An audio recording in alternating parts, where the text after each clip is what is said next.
Hello my dear friends, how are you? எல்லோரும் எப்படி இருக்கீங்க? நான் நல்லா இருக்கேன்.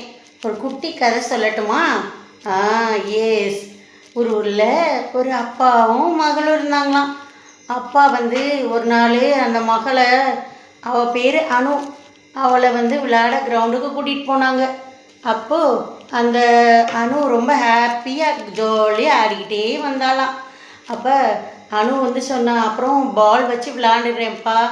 அப்பா நான் பால் வச்சு விளையாட போகிறேன் அப்படின்னு சொல்லி பால் வச்சு தூர எரிஞ்சு விளையாண்டா.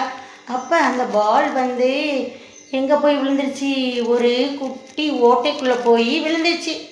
அப்போ அங்கே பக்கத்தில் ஒரு டாக் வந்துச்சு. Bow bow bow bow.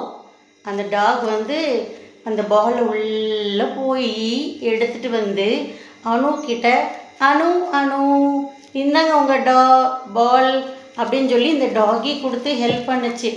அப்போ இந்த அனு என்ன செஞ்சா, ஏய் டாகி, உன்னை பார்க்க எனக்கு பயமாக இருக்குது.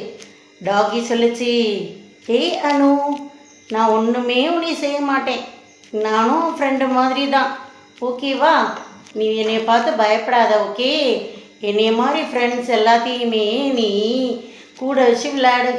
ஆனால் அவங்கள மட்டும் காலை வச்சு உதைக்கிறது, கல்லை வச்சு எரியிறது, இந்த மாதிரி எதுவுமே பண்ணாத. நாங்களும் பாவம் தானே, என் ஃப்ரெண்ட்ஸும் பாவம் தானே. அதே மாதிரி நீ உன் ஃப்ரெண்ட்ஸ்கிட்டையும் சொல்லு, இந்த மாதிரி டாகெல்லாம் கல்லை விட்டு எரியக்கூடாது, அதை ஹர்ட் பண்ணக்கூடாது, துரத்தி அடிக்கக்கூடாது அப்படின்னு சொல்லு அனு ப்ளீஸ். அதுக்கு அந்த அனு சொன்னால், ஓகே டாகி, நான் இனிமேல் என் ஃப்ரெண்ட்ஸ்கிட்ட சொல்கிறேன், அனிமல்ஸு டாக்ஸு இது எல்லாத்தையும் நம்ம ஹர்ட் பண்ணக்கூடாது, கல்லை விட்டு எரியக்கூடாதுன்னு நான் சொல்கிறேன், ஓகே? நீங்களும் எங்களை மாதிரி ஒரு ஃப்ரெண்ட்ஸ் தான், சரியா? நீங்களும் என்னோடய ஃப்ரெண்ட்ஸ் தான். அதனால் இனிமேல் அனிமல்ஸை நாங்கள் ஹார்ம் பண்ண மாட்டோம். தேங்க்யூ.